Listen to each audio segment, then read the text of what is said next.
ਸਤਿ ਸ੍ਰੀ ਅਕਾਲ ਜੀ। ਮੇਰੇ ਵੱਲੋਂ ਸਾਰੇ ਦਰਸ਼ਕਾਂ ਨੂੰ ਆਸ ਕਰਦੇ ਹਾਂ ਤੁਸੀਂ ਸਾਰੇ ਠੀਕ ਠਾਕ ਹੋਵੋਗੇ ਤੇ ਘਰ ਬੈਠੇ ਸਾਡੇ ਲੋਕ ਗੀਤਾਂ ਦਾ ਆਨੰਦ ਮਾਣ ਰਹੇ ਹੋਵੋਗੇ। ਇੱਕ ਬਹੁਤ ਹੀ ਖੂਬਸੂਰਤ ਘੋੜੀ ਦੁਆਬੇ ਦੀ ਅੱਜ ਆਪਾਂ ਗਾਵਾਂਗੇ ਜੀ।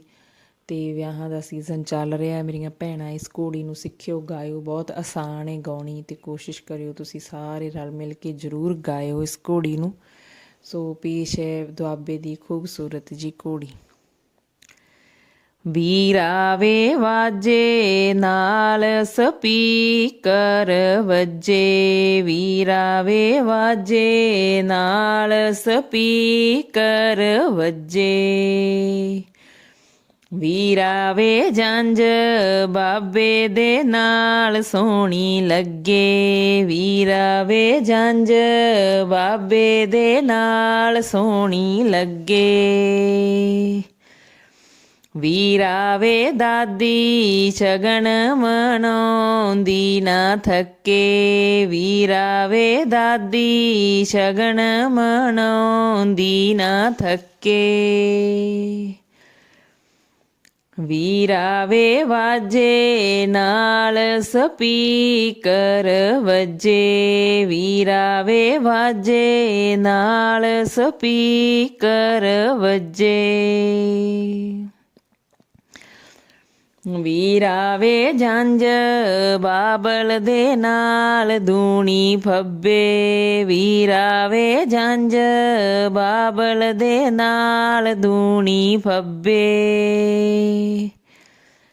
ਵੀਰਾ ਵੇ ਮਾਤਾ ਸ਼ਗਨ ਮਨਾਉਂਦੀ ਨਾ ਥੱਕੇ, ਵੀਰਾ ਵੇ ਮਾਤਾ ਸ਼ਗਨ ਮਨਾਉਂਦੀ ਨਾ ਥੱਕੇ, ਵੀਰਾ ਵੇ ਵਾਜੇ ਨਾਲ ਸਪੀਕਰ ਵੱਜੇ, ਵੀਰਾ ਵੇ ਵਾਜੇ ਨਾਲ ਸਪੀਕਰ ਵੱਜੇ,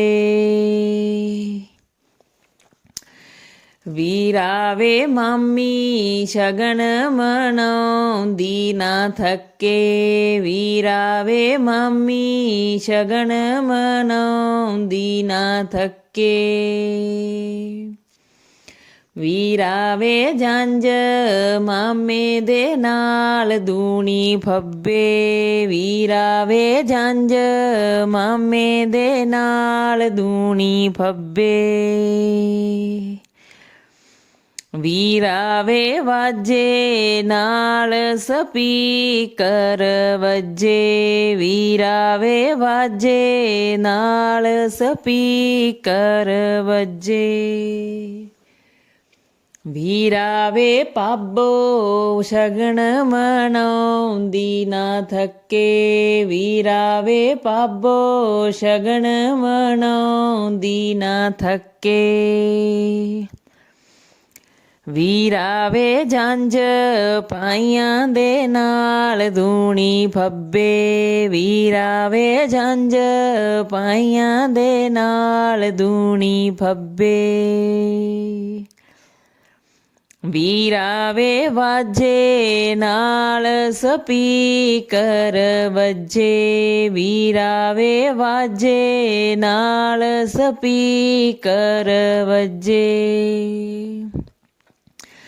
ਵੀਰਾ ਵੇ ਭੈਣਾਂ ਸ਼ਗਨ ਮਨਾਉਂਦੀ ਨਾ ਥੱਕੇ, ਵੀਰਾ ਵੇ ਭੈਣਾਂ ਸ਼ਗਨ ਮਨਾਉਂਦੀ ਨਾ ਥੱਕੇ, ਵੀਰਾ ਵੇ ਜੰਝ ਜੀਜੇ ਦੇ ਨਾਲ ਦੂਣੀ ਫੱਬੇ, ਵੀਰਾ ਵੇ ਜੰਝ ਜੀਜੇ ਦੇ ਨਾਲ ਦੂਣੀ ਫੱਬੇ। ਸੋ ਕਿਵੇਂ ਦਾ ਲੱਗਿਆ ਇਹ ਲੋਕ ਗੀਤ ਜੀ?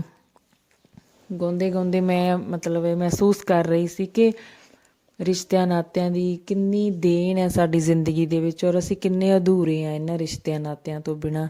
ਜਦੋਂ ਵੀ ਕਿਸੇ ਬੱਚੇ ਦੀ ਬਰਾਤ, ਕਿਸੇ ਦੀ ਆਪਣੇ ਦੀ ਬੇਟੇ ਦੀ ਬਰਾਤ ਚੜ੍ਹਦੀ ਆ ਹੈ ਨਾ, ਤਾਂ ਜੇ ਰਿਸ਼ਤੇ ਵਿੱਚ ਨਹੀਂ ਹੁੰਦੇ ਤਾਂ 100 ਗੱਲਾਂ ਕੀਤੀਆਂ ਜਾਂਦੀਆਂ ਹੈ ਨਾ ਆਪਾਂ ਨੂੰ। ਮਤਲਬ ਇਹ ਕਿੱਡੀ ਵੱਡੀ ਗੱਲ ਹੁੰਦੀ ਹੈ ਜੇ ਰਿਸ਼ਤੇ ਉਸ ਸਮੇਂ ਸਾਡੇ ਨਾਲ ਨਹੀਂ ਹੁੰਦੇ। ਬੜੇ ਤਰ੍ਹਾਂ ਦੇ ਇਹਦੇ ਅਰਥ ਨਿਕਲਦੇ ਆ। ਪਰ ਜੇ ਸਾਰੇ ਰਿਸ਼ਤੇ ਉਸ ਟਾਈਮ ਸਾਡੇ ਨਾਲ ਖੜੇ ਹੋਣ ਬਰਾਤ ਚੜ੍ਹਦੇ ਤਾਂ ਜਿਹੜੀ ਬਰਾਤ ਇਹਦੀ ਉਹਦੀ ਦੁੱਗਣੀ ਚੜ੍ਹਾਈ ਹੋ ਜਾਂਦੀ ਹੈ, ਹੈ ਨਾ। ਅਤੇ ਪਤਾ ਲੱਗਦਾ ਹੈ ਕਿ ਇਹਨਾਂ ਦਾ ਮਿਲਣਾ ਵਰਤਣਾ ਕਿਸ ਤਰ੍ਹਾਂ ਦਾ ਹੈ। ਸੋ ਸਭ ਦੇ ਰਿਸ਼ਤੇ ਨਾਤੇ ਇੱਦਾਂ ਹੀ ਬਣੇ ਰਹਿਣ ਜੀ, ਪਿਆਰ ਬਣਿਆ ਰਹੇ। ਤੁਹਾਡਾ ਸਾਰਿਆਂ ਦਾ ਬਹੁਤ ਬਹੁਤ ਧੰਨਵਾਦ।